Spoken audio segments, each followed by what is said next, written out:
আজকে আমাদের ক্লাস নং 9 নম্বর ক্লাসে আমরা শিখব মেইলিং, ভিউ, রিভিউ এই তিনটা টাইপের কাজ আমরা ভালোভাবে শিখব।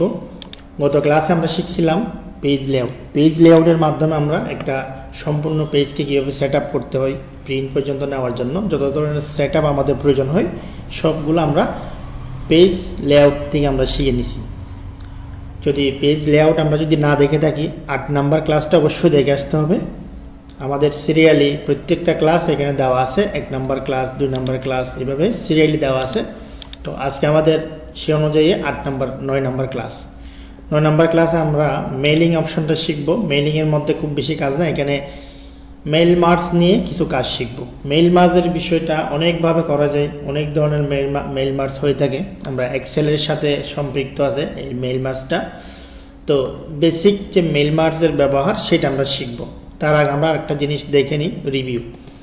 রিভিউ মানে হচ্ছে আমাদের এখানে যতগুলা এই টুলস দেখা যাচ্ছে সবগুলোর কাজ আমাদের কোনো প্রয়োজন হবে না। এখানে শুধুমাত্র স্পেলিং, গ্রামার, প্রোটেক্ট ডকুমেন্ট বা রেস্ট্রিক্ট এডিটিং এই ধরনের কয়েকটা কাজ আছে যেগুলো আমরা আমাদের সবসময় ব্যবহার করে থাকি। এর বাইরে এখানে কিছু কমেন্টসের কাজ আছে, এই যে রিজেক্ট কমেন্ট, নিউ কমেন্ট, এগুলো আমাদের কোনো কাজ আসে না। আমাদের অফিসিয়াল কাজের মধ্যে যেই টপিকসগুলো, যে সাবমেনুগুলো সবসময় আমাদের কাজে লাগে, যেগুলো আমাদের প্রতিনিয়ত ব্যবহার করতে হয়, আমাদের এই কোর্সে আমরা শুধুমাত্র সেই গুরুত্বপূর্ণ টুলসগুলোর ব্যবহার শেখাচ্ছি।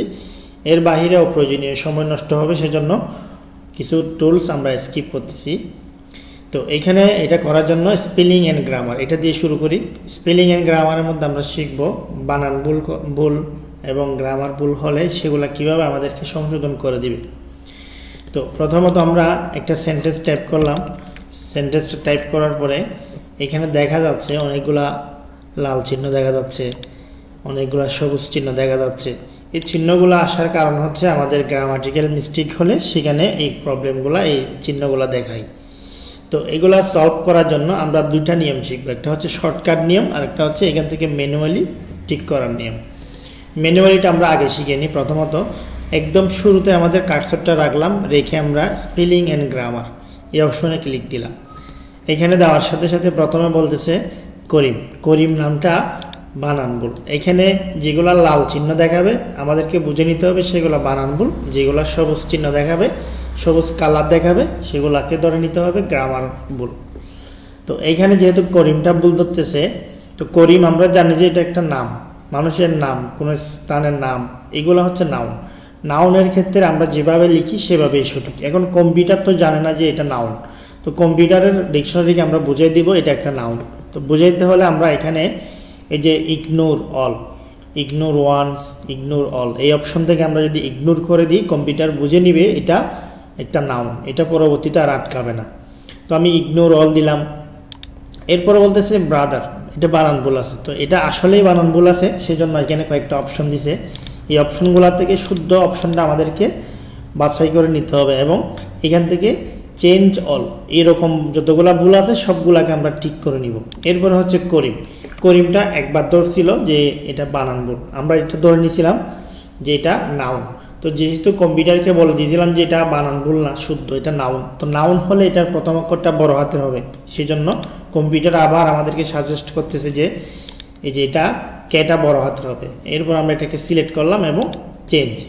এরপর হচ্ছে করিম ইজ মাই ব্রাদার। এখানে এই সেন্টেন্সটার মধ্যে অনেকগুলো ভুল দেখা যাচ্ছে, যেমন ইজ মাই, ইজের পর একটা এম্পপ বসে গেছে, এই প্রবলেমটা আমরা একটু ঠিক করে দিই। হ্যাঁ, ইজ মাই ব্রাদার, এখন এখানে কোনো সমস্যা নেই। এরপরে আমরা নেক্সটে গেলাম, চেঞ্জে ক্লিক করে স্কুল। স্কুলটা বানান ভুল আছে, এখানে শুদ্ধটা দেওয়া আছে, আমরা এখান থেকে চেঞ্জ অফ। এরপর হচ্ছে হি। হিটা শব্দের প্রথম অক্ষর, এই সেন্টেন্সের প্রথম অক্ষর বড় হাতে দিতে হয়, সেজন্য গ্রামার অনুযায়ী এটা ভুল। সেজন্য এখানে কি দেখাচ্ছে, সবুজ চিহ্ন, সবুজ কালার দেখাচ্ছে, এটা গ্রামার ভুল। তো আমরা ঠিক করে দিলাম। গো, গো এর সাথে ইয়েস যুক্ত হয়, আমরা জানি গ্রামার অনুযায়ী। তো সেজন্য এটাও সবুজ কালার দেখাচ্ছে, এটা আমরা ঠিক করে দিলাম। এরপর হচ্ছে চট্টগ্রাম, এটা একটা নাউন। তো আমরা জানি এটা নাউন, এটা একটা নাম, কিন্তু কম্পিউটার জানে না। কম্পিউটারকে জানার জন্য আমরা ইগনোর দিব। এরপরে হোম টাউন বানান ভুল আছে, শুদ্ধটা এখানে দিচ্ছে, আমরা এখান থেকে চেঞ্জ অল। চট্টগ্রাম, এটা এখন নাউন হিসাবে যদি কাউন্ট করি তাহলে নাউনের প্রথম অক্ষরটা বড় হাতের হবে, সেটা আমাদেরকে দেখা দিচ্ছে এবং আমরা চেঞ্জ করে দিলাম। এরপরে এখানে সম্পূর্ণ সেন্টেন্সটা চট্টগ্রাম ইজ মাই, এখানে এই যে এম এর প্রবলেমটা আমি ঠিক করে দিই ম্যানুয়ালি, এই যে। এরপর আমরা ওকে, তো এখানে কোনো চিহ্ন নেই, সবগুলা কারেকশন কমপ্লিট। এখন আমরা যদি আরও একটু শর্টকাটভাবে কাজটা করতে চাই, যেমন আমাকে বলা হচ্ছে কমিউনিকেশন লিখতে, এখন আমার মাথায় আসতেছে না কমিউনিকেশন বানানটা কীরকম হবে। তো এখন আমি আমার যেরকম মাথায় আসে সেরকম আমি লিখে ফেলি। তো লিখার পরে যখন স্পেস করি দেখা যাচ্ছে এখানে লাল চিহ্ন চলে আসে, তার মানে বানান ভুল। তো বানান ভুলটা শর্টকাটভাবে ঠিক করার জন্য আমরা ওই শব্দের উপরে মাউসের রাইট বাটন ক্লিক করব। রাইট বাটন ক্লিক করলে এখানে কমিউনিকেশন শুদ্ধ স্পেলিংটা চলে আসবে। তো আমরা এইভাবে শর্টকাটভাবে করে নিতে পারি, যেমন বুক তিনটাও দিয়ে ফেললাম, তার মানে এখানে ভুল আছে। তো ভুলের উপরে মাউসের রাইট বাটন ক্লিক করলাম, শুদ্ধটা এখানে চলে আসবে। তো ইংলিশের ক্ষেত্রে আমরা যখন কোনো লিখে টাইপ করি, যখন এখানে লাল চিহ্ন আসে তখন আমাদেরকে বুঝে নিতে হবে এখানে কোনো একটা প্রবলেম আছে, হয়তো এটা নাউন হতে পারে, নয়তো এটা স্পেলিং মিস্টেক বানান ভুল হতে পারে। তো এটা আমাদের খুব ইজি হয় যে কোনো একটা বানান ভুল হয়েছে কিনা সেটা দেখার জন্য। তো এখন আমি যদি পরের লাইনে চলে যাই, এখন বলতেছে এটা একটা সেন্টেন্স যদি শুরু হয়, সেন্টেন্সের প্রথম অক্ষরটা বড় হাতের হয়, সেজন্য এখানে সবুজ চিহ্ন চলে আসছে। আমি এটাও ঠিক করে দিলাম, মাউসের রাইট ক্লিক করলাম এবং শুদ্ধটা এখানে ক্লিক করে দিলাম। তাহলে শর্টকাটভাবে আমরা এইভাবে স্পেলিং অ্যান্ড গ্রামারটা ঠিক করে নিতে পারি। এরপরে এখানে আছে ওয়ার্ড কাউন্টে ক্লিক করলে এখানে দেখাই আমার এখানে কয়টা ওয়ার্ড আছে, সব লাইন সহ প্যারাগ্রাফ সহ এখানে দেখাচ্ছে কয়টা ওয়ার্ড আমরা টাইপ করছি এখানে। এই জিনিসটা আমাদের এখানেও দেখা যাচ্ছে, এই যে মাউস পয়েন্টার নিয়ে আসলাম, এই যে ওয়ার্ড 15টা এই জায়গায় এটা দেখা যাচ্ছে। এরপরে যে সাব মেনুগুলো আছে এগুলোর ব্যবহার একদম নাই বললেই চলে, সেজন্য আমরা এগুলাকে স্কিপ করে একদম লাস্টের দিকে চলে যাচ্ছি। রেস্ট্রিক্ট এডিটিং, এটা আমাদের অন্য ভার্সনগুলোতে লেখা থাকতে পারে প্রটেক্ট ডকুমেন্ট, মানে আমরা যে ডকুমেন্টে কাজ করতেছি এটা যদি অন্য কেউ ঢুকে, আমার এই ডকুমেন্টসে অন্য কেউ যদি ঢুকে কোনো একটা শব্দ এডিট করে দেয়, সেইটা না করার জন্য আমাদের এখানে কিছু প্রোটেকশন দিব। তো এটা দেখানোর জন্য আমি এই যে ফাইলটা কেটে দিই, আমি নতুন একটা ফাইল নিই, ওপেন। এই ডকুমেন্টস দিয়ে আমি দেখাচ্ছি কিভাবে একটা ফাইলকে প্রোটেকশন দিব। আমরা সাধারণত এখানে এই রেস্ট্রিক্ট এডিটিং বলতে বোঝানো হয় আমার যে ফাইল এটাতে যে কেউ যদি ঢুকে যাতে আমার কোনো একটা শব্দকে এডিট করতে না পারে। আমরা এর আগে একটা কাজ শিখছিলাম, সেটা হচ্ছে ফাইলে গিয়ে আমরা একটা পাসওয়ার্ড দিয়ে ফাইলটাকে সেভ করে নিব যাতে পরবর্তীতে আমার এই ফাইলে কেউ ঢুকতে না পারে। এখন যদি এমন হয়ে থাকে যে এই ফাইলে সবাইকে ঢুকতে হবে যাতে কেউ এডিট করতে না পারে, আমার এই ফাইলের কোনো একটা লেখাকে কেউ যাতে পরিবর্তন করতে না পারে, ডিলিট করতে না পারে, সেজন্য কিছু নিষেধাজ্ঞা দিব যেগুলো আমরা প্রটেক্ট ডকুমেন্ট বা রেস্ট্রিকশনের মাধ্যমে এখানে অ্যাড করে দেব। তো আমরা যাচ্ছি রেস্ট্রিক্ট এডিটিংয়ে, এটা অন করার পরে আমরা এখানে একটা চার্ট পাবো। এখানে প্রথম অপশন 1, নাম্বার 1 আছে ফরম্যাটিং, আমরা এখানে সবগুলোতে টিক চিহ্ন দিয়ে দিব এভাবে সবগুলাতে দেওয়ার পরে এখানে আছে ইএস, এখানে একটা ইএস দেখা যাচ্ছে। এই ইএস ক্লিক করলে আমাদের এখানে একটা পাসওয়ার্ড দেওয়ার অপশন শুরু করবে। তবে এখানে আরেকটা বিষয় বলে রাখতে হবে, আমরা যখন এই যে প্রোটেকশনটা দিব তখন আমাদের কার্সরটা কোন জায়গায় আছে। যেমন আমার কার্সরটা একদম শুরুতে ছিল, আমি যদি কার্সরটা এই জায়গায় রাখলাম, এই যে এই জায়গায় ক্লিকের পরে এই জায়গায় রেখে কাজটা যদি করতে যাই, এখন এর পরবর্তীতে যখন প্রোটেকশনটা কমপ্লিট হবে শুধু ওই জায়গায় একটা কমেন্টস লিখে যাবে, এর বাইরে আমার এই ফাইলে কেউ কোনো কিছু লিখতে পারবে না। তো আমি এখানে একটা পাসওয়ার্ড দিলাম 147, সেম পাসওয়ার্ড এখানেও দিলাম 147 দিয়ে আমি ওকে দিলাম। পরবর্তীতে যদি আমরা এখন এখানে যদি কোনো কিছু লিখতে যাই আমাদের কিবোর্ডে কাজ করবে না, মাউসে কাজ করবে না, শুধুমাত্র আমার রেস্ট্রিকশনটা করার সময় কার্সরটা যেখানে ছিল এটা সম্ভবত একদম প্রথমেই ছিল, যে প্রথমে এখানে একটা চিহ্ন দেখা যাচ্ছে, এটা এই কার্সরটা এখানেই ছিল, আমি পরবর্তীতে এখানে রাখলেও সেখানে যাই নাই। এখানে ছিল। এখানে যদি আমরা কোনো কিছু লিখতে চাই এখানে একটা কমেন্টস লিখতে পারবো, যে লেখাগুলা বাহিরে অন্য কোনো কিছু লিখতে পারবো না। এটা হচ্ছে প্রটেক্ট ডকুমেন্ট। এখানে আমরা কোনো কিছু ডিলিট করতে পারবো না, ডিলিট ব্যাক স্পেস কোনো কিছুই কাজ করবে না। তো এই কাজটা করে দিলে আমাদের ডকুমেন্টসে যে কেউ ঢুকতে পারবে কিন্তু কোনো এডিট করতে পারবে না। এটাকে বলা হয় রেস্ট্রিক্ট এডিটিং, মানে আমার এডিটিংয়ের উপরে একটা নিষেধাজ্ঞা দেওয়া। তো এটা যদি আবার স্বাভাবিকভাবে করে ফেলতে চাই আগের মতো, তখন আমরা আবার এখানে ক্লিক করলে এখানে একটা অপশন পাবো স্টপ ফরম্যাটিং। আমরা স্টপ ফরম্যাটিং প্রোটেকশনে ক্লিক করব, স্টপ প্রোটেকশন। তো এখানে ক্লিক করার পরে পাসওয়ার্ডটা দিব, যে পাসওয়ার্ডটা আমি দিয়েছিলাম ওইটা দিয়ে ওকে। এখন থেকে আগের মতো হয়ে যাবে, সব কিছু লিখে যাবে, তাহলে আমার কিবোর্ডে কাজ করবে, এগুলো ডিলিট হবে, সব কিছুই হবে। তো এই হচ্ছে রেস্ট্রিক্ট এডিটিং। তো এর পরবর্তীতে আমরা মেইলিং অপশনে যাব। আমাদের গুরুত্বপূর্ণ একটা কাজ হচ্ছে মেইল মার্জ। মেইল মার্জটা আমরা অনেকভাবে করে থাকি, বিভিন্নভাবে মেইল মার্জ করা যায়। আমরা সিম্পল একটা নিয়ম শিখব যে মেইল মার্জটা আসলে কোন কাজে ব্যবহার করে। মনে করেন আপনার কোনো একটা প্রোগ্রাম আছে, কোনো একটা পার্টি আছে, সেখানে আপনার বন্ধুদেরকে আপনার রিলেটিভকে দাওয়াত করবেন। এখন সবার জন্য আপনি আলাদাভাবে একটা একটা করে সিটি টাইপ করতে হচ্ছে। তো ওই সিটি আলাদাভাবে টাইপ না করে আপনি কি করবেন, একটা সিটি টাইপ করবেন, ওই সিটিটা সবার নামে একটা একটা করে তৈরি করে নেবেন। যেমন এই যে এখানে একটা আমি সিটি টাইপ করলাম, সিটিটার মধ্যে আমার একটা ইনভিটেশন কার্ড লেখা আছে। তো প্রথম আমি যার কাছে পাঠাবো তার নাম, তার ঠিকানা, তার মোবাইল নাম্বার সব কিছু আমি দিয়ে এটাকে তার কাছে পাঠাবো। তার নাম, ঠিকানা, তার আরও অন্য কোনো কিছু অ্যাড করতে চাইলে সব কিছু এখানে অ্যাড করতে পারবো। তো এখন আমার বন্ধু আছে ধরেন 10 জনকে যদি এটা পাঠাতে যাই তাহলে আমাকে 10টা নাম লিখতে হবে, এরকম 10টা কপি করতে হবে। ওই জিনিসটা আমরা এক ক্লিকে করার জন্য মেইল মার্জটা ব্যবহার করি। এক ক্লিকে কিভাবে করতে হবে, তো এক ক্লিকে করার জন্য আমাদের আগে বন্ধুদের নামের একটা লিস্ট করতে হবে। সেই লিস্টটা আমরা কিভাবে করব, সেখানে আমরা যাচ্ছি। প্রথমে আমরা স্টার্ট মেইল মার্জ, এখানে যখন ক্লিক করব একদম নিচে চলে আসবো step by step mail merge wizard, এখানে ক্লিক করব। ক্লিক করার পরে এখানে দুই টাইপের মেইল মার্জ দেখা যাচ্ছে। একটা হচ্ছে ইউজ অ্যান এক্সিস্টিং লিস্ট, মানে আমার যে রিসেন্টলি এক্সিস্ট করা আছে, লেখা আছে যে লিস্টটা, সেটা থেকে আমি এখানে নামগুলো নিয়ে আসবো। তো ওইভাবে যদি করতে হয় তাহলে আমাদেরকে এই যেটা আছে ওটাতে সিলেক্ট করা অবস্থা আমি এখানে ক্লিক করলে ইনসার্ট মার্জ ফিল্ড, এখানে ক্লিক করলে আমার আগের যে করা সে ফিল্ডগুলো এখানে পেয়ে যাব। তো নতুনভাবে যদি একটা লিস্ট বানাইতে হয় সেটা কিভাবে বানাবো সেটা আমরা শিখে নিই। এখন আমরা চলে যাব টাইপ এ নিউ লিস্ট, এই যে টাইপ এ নিউ লিস্ট, এখানে যাব। এরপর আমরা ক্লিক করব ক্রিয়েটে ক্লিক করার পরে এখানে অনেকগুলো ফিল্ড দেখা যাচ্ছে, title, first name, last name, company name. তো আমাদের এতগুলো দরকার নাই, আমাদের প্রয়োজন হচ্ছে নেম, ঠিকানা, অ্যাড্রেস, এরপর হচ্ছে ফোন নাম্বার, এই তিনটা জিনিস লাগবে। তাহলে আমরা এখানে কাস্টমাইজ কলাম এইখানে ক্লিক করলাম, এখানে যতগুলো কলাম আছে সবগুলোকে আমরা ডিলিট করে দিব।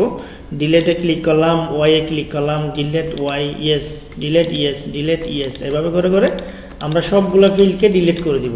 ডিলিট করে দিয়ে আমরা যদি চাই সম্পূর্ণ নতুনভাবে আমরা আমাদের মতো করে অ্যাড করব। প্রথমে হবে নেম, এরপরে এটাকে সেভ করব, এরপর আরেকটা অ্যাড করব, এরপরে অ্যাড্রেস, এরপরে এটাকে ওকে দিয়ে সেভ করলাম, এরপরে আরেকটা হচ্ছে ফোন নাম্বার দিয়ে ওকে দিলাম।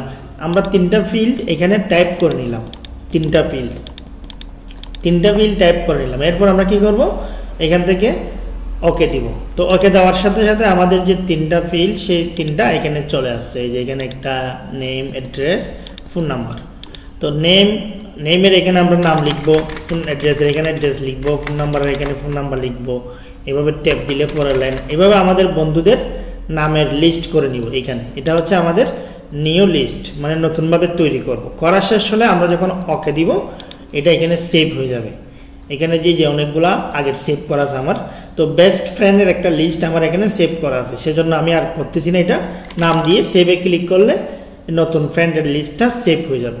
তো আমি কি করব এখন, এই যে ইউজ অ্যান এক্সিস্টিং লিস্ট, আমার আগের যে ফ্রেন্ড লিস্ট সেভ করা ছিল আমি ওখানে সিলেক্ট করে রাখলাম। এরপর আমরা যদি ইনসার্ট মার্জ ফিল্ড এখানে ক্লিক করি, ইনসার্ট মার্জ ফিল্ড এখানে ক্লিক করার পরে এই চারটা বের হবে। এই চারটার মধ্যে আমরা যেই ফিল্ডগুলো টাইপ করছিলাম, নেম, অ্যাড্রেস, ফোন নাম্বার, এই তিনটা জিনিস এখানে শো করতেছে। তাহলে আমরা নেমটা কোন জায়গায় দিব, যেমন আমার এখানে ডিআরের পর আমি চাচ্ছি এই যে ডিআরের নিচে আমি কার্সরটা নিচে রাখলাম, নিচে আমার প্রথমে নেমটা রাখবো, ক্লিক করলাম নেম ইনসার্ট, এরপরে এর নিচে দিতে পারি আমি বাকিগুলো এভাবে ক্লিক করে করে ইনসার্ট করতে পারি, বা এরকম কেটে দিয়ে পরের লাইনে গিয়ে আমি এখানে ক্লিক করে মোবাইল নাম্বার ইনসার্ট, এভাবে একটা একটা করে ইনসার্ট করতে পারি, অথবা একসাথে করে ফেললে সেটা একটার নিচে একটা আমি নামাই দিব এইভাবে। তো দিলাম, তো এখানে প্রথমে আছে নেম, এরপরে আছে অ্যাড্রেস, এরপরে আছে ফোন নাম্বার। তো এগুলা করার পরে এখন আমার এখানে বন্ধুদের একটা তালিকা, এখানে আমার 10 জন 20 জন 100 জন বন্ধুদের লিস্ট করা থাকতে পারে, আমার এখানে মনে হয় 10 জন বন্ধুর নাম লেখা আছে। তো এখন আমরা কি করব, এগুলা বাদ দিলাম, এই যে আমরা চলে যাব finish and merge, finish and merge, এই যে পাশে যে অপশনটা আছে এখানে ক্লিক করব। ফিনিশে ক্লিক করার পরে এখানে আমরা দেখব edit individual documents, edit individual documents, এখানে ক্লিক করব। ক্লিক করার সাথে সাথে এখানে এরকম একটা চার্ট আসবে, আমি কয়টা নাম চাচ্ছি এখানে। তো আমার এখানে অল সিলেক্ট করা আছে, যতগুলা নাম আছে আমি যদি এখানে সিলেক্ট করে দিই 1 থেকে 5, তাহলে 1 থেকে 5 জনেরগুলো আসবে। তো আমার এখানে 10 জনের মতো আছে সম্ভবত, আমি ওকে দিলাম, তাহলে এখানে 10 জনের জন্য 10টা লেটার এখানে তৈরি হয়ে গেছে, ইনভাইটেশন কার্ড তৈরি হয়ে গেছে। যে এই যে একটা নাম, নামের পরে তার অ্যাড্রেস, এরপরে তার মোবাইল নাম্বার, এরপরে এখানে আরেকজনের নাম শাহজাহান চৌধুরী, ঠিকানা, মোবাইল নাম্বার, এভাবে সবার জন্য আলাদা আলাদা করে একটা একটা করে সিটি তৈরি হয়ে গেছে। এটাকে বলা হয় মেইল মার্জ। তাহলে মেইল মার্জের এটা একটা ব্যবহার, আমরা এরকম মেইল মার্জ ব্যবহার করে আরও অনেক কিছু তৈরি করতে পারবো, অনেক ধরনের। বিশেষ করে মেইল মার্জটা কোন কোন কাজে ব্যবহার হয় কয়েকটা উদাহরণ দিই। যেমন আমাদের শিক্ষা প্রতিষ্ঠানের জন্য যদি কোনো একটা প্রবেশপত্র তৈরি করতে হয়, এটার জন্য আমরা মেইল মার্জ তৈরি করতে পারি, এক ক্লিকে সবার জন্য প্রবেশপত্রগুলো তৈরি হয়ে যাবে।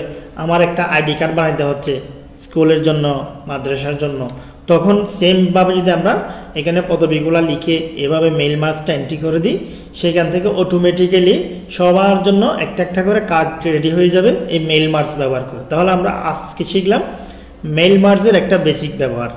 মেইল মার্জ নিয়ে আরও অ্যাডভান্স অনেক কিছুর ব্যবহার আছে, সেগুলো আমরা আলাদা একটা ভিডিওর মাধ্যমে, কোর্সের শেষে আলাদা ভিডিওর মাধ্যমে এই মেইল মার্জ নিয়ে বিস্তারিত একটা ভিডিও দিব। তো আশা করি বেসিক যে মেইল মার্জটা কোন জায়গায় ব্যবহার করা হয়, আমরা কীভাবে ব্যবহার করা হয়, সেই জিনিসটা আমরা মোটামুটি বুঝতে পারছি। তো এরপর আসি, আমরা রিভিউ অপশন করে ফেলছি ভিউ, রিভিউর পরে হচ্ছে ভিউ। ভিউর কাজ হচ্ছে দেখা, ভিউ শব্দের অর্থ হচ্ছে দেখা। আমাদের যে স্ক্রিন, এই স্ক্রিনের মধ্যে যা কিছু দেখা যাচ্ছে এগুলা হচ্ছে ভিউ। এখন আমাদের এখানে যদি আমরা এই যে ভিউতে ক্লিক করার পরে বাম পাশে চলে আসি, প্রথমে আছে প্রিন্ট লেআউট, এরপরে আছে ফুল স্ক্রিন রিডিং।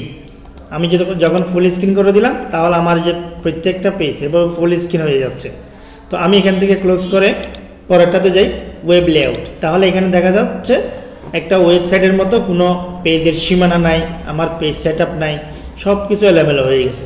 তো এরকম যখন হয়ে যাবে, আমরা যখন কাজের মাঝে মধ্যে এরকম হয়ে যায়, তখন এটাকে ঠিক করার জন্য একমাত্র উপায় হচ্ছে প্রিন্ট লেআউট। আমরা যে কাজটা প্রিন্ট করার জন্য তৈরি করি সেটাকে বলা হয় প্রিন্ট লেআউট। তাহলে প্রিন্ট লেআউট ব্যবহার করা আমাদের জন্য সবচেয়ে আরামদায়ক। এখানে অন্য অন্য যতগুলো লেআউট আছে, সবচেয়ে আরামদায়ক লেআউট হচ্ছে প্রিন্ট লেআউটটা। আমরা সবসময় এই যে প্রিন্ট লেআউটটা ব্যবহার করে থাকি। তো এখানে 5টা লেআউটের মধ্যে আমাদের যে লেআউটগুলো শর্টকাটভাবে নিচে এই যে এই জায়গায় দেওয়া থাকে, এই যে এই জায়গায় প্রত্যেকটা মাইক্রোসফট ওয়ার্ডের নিচে লেআউটগুলো অনেক সময় বুলে ক্লিক করে এখান থেকে চেঞ্জ হয়ে যায়। তখন আমাদেরকে প্রথম যেটা আছে, প্রথমটা হচ্ছে প্রিন্ট লেআউট, বাকিগুলো হচ্ছে অন্য অন্য লেআউট। তো আমরা এখান থেকে ঠিক করে নেব। আর এ পাশে জুম, এটা তো আমরা জানি প্রথম ক্লাস থেকে কিভাবে জুম করতে হয়, কন্ট্রোল ধরে এটাকে স্ক্রলিং করা, কন্ট্রোল ধরে আপ ডাউন যেভাবে করি সেভাবে জুম হয়। আমাদের প্রথম থেকে ক্লাসগুলো যদি আমরা দেখে থাকি, তাহলে অবশ্যই সবগুলা বিষয় ক্লিয়ার হয়ে যাবে। এরপর আসি রোলার। এখানে যে রোলারের যে ব্যবহার আছে উপরে, এই যে এটা যদি অন অফ করতে চাই, এখান থেকে রোলারটা অন অফ করতে পারি। এটা খুব বেশি কাজে লাগে না সবার, এটা হচ্ছে মার্জিনটা দেখার জন্য, যেমন আমার মার্জিনটা কত ইঞ্চি আছে বর্তমানে সেটা এখান থেকে দেখা যাচ্ছে, এই যে এদিক থেকে দেখা যাচ্ছে, এদিক থেকে দেখা যাচ্ছে।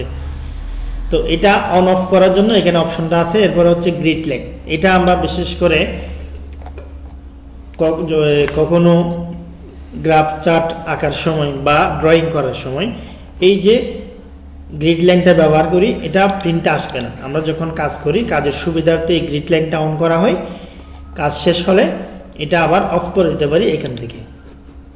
এরপর হচ্ছে নেভিগেশন ফ্যান। নেভিগেশন ফ্যানের কাজ হচ্ছে আমার এখানে কয়টা পেজ আছে সেটা যদি আমি শর্টকাটভাবে আমি কত নাম্বার পেজে বর্তমানে আছি সেটা যদি দেখতে চাই, নেভিগেশন ফ্যানটা আমরা অন করব। এরপরে এখান থেকে বাম পাশ থেকে এখানে 3টা অপশন পাবো, এই 2 নাম্বার অপশনটাতে আমরা সেই কাজটা দেখতে পাবো যে আমাদের কয়টা পেজ আছে এবং আমি কত নাম্বার পেজ আছি। তো এটা একটা মেল মার্জের পেজ, সেজন্য এখানে পেজের নাম্বারটা শো করতেছে না। আমি যদি এখান থেকে বের হয়ে যাই বা নতুন একটা পেজ নিই, এখানে যদি অনেকগুলা পেজ থাকে তখন আমরা এই যে মেল এখানে পাশে বি অপশন থেকে নেভিগেশন ফ্যান এটার মাধ্যমে বুঝতে পারবো কত নাম্বার পেজ আছি। তাহলে আমার এখানে যদি 10টা 20টা পেজ থাকে তখন আমরা শর্টকাটভাবে আমাদের পেজ আইডেন্টিফাই করার জন্য কত নাম্বার পেজে আছি সেটা আইডেন্টিফাই করার জন্য এই যে এটাকে বলা হয় থাম্বনেইল, আমরা এই থাম্বনেইলটা ব্যবহার করতে পারবো নেভিগেশন ফ্যান থেকে। এরপর হচ্ছে জুম, আমরা জুমের ব্যবহারটা বিভিন্নভাবে করছি, সেজন্য এখান থেকে আর দেখাতে হচ্ছে না জুম কত % দিতে হয়। তো এটা আমরা নর্মালি কন্ট্রোল ধরে মাউস স্ক্রলিং করলে সামনের দিকে দিলে জুম ইন হয়, পিছনের দিকে টানলে জুম আউট হয়, সেজন্য আমরা আর এখান থেকে করতেছি না। এরপর হচ্ছে 1 পেজ 2 পেজ। বর্তমানে আমার এখানে যতগুলা পেজ আছে, সাপোজ আমার এখানে যতগুলা পেজ আছে আমি কেটে দিই, এখান থেকে বের হয়ে যাই।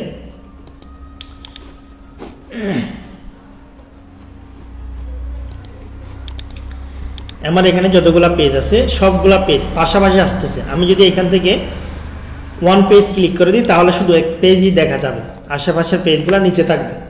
আর যদি আমি 2 পেজ করে দিই তাহলে পাশাপাশি 2টা পেজই দেখা যাবে, বাকিগুলা নিচে থাকবে। তো এভাবে আমরা যে 1 পেজ 2 পেজ 3 পেজ কয়টা পেজ একসাথে আমরা চাচ্ছি, যেমন লাস্টে যেটা আছে এটা হচ্ছে পেজ ওয়েট, মানে আমাদের পেজটা সম্পূর্ণ পেজ জুড়ে একটাই থাকবে, মানে আমাদের স্ক্রিন জুড়ে সম্পূর্ণ স্ক্রিনের মধ্যে একটা পেজই দেখা যাবে, সেটাকে বলা হয় পেজ ওয়েট। তো এই যে 3টা পেজ সেটআপের ব্যবহার এখানে 1 পেজ 2 পেজ, একটা হচ্ছে সিঙ্গেল পেজ। তো এই যে ভিউর মাধ্যমে আমরা একটা পেজকে আমাদের হোম স্ক্রিনটাকে কীভাবে সাজিয়ে রাখতে পারি সুন্দরভাবে, সেই কাজটা আমরা সম্পূর্ণ ভিউ মেনু থেকে এটা কন্ট্রোল করতে পারবো।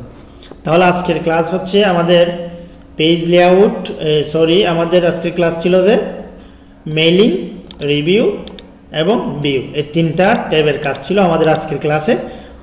পরবর্তী ক্লাসে আমাদের হবে বাংলা টাইপিং।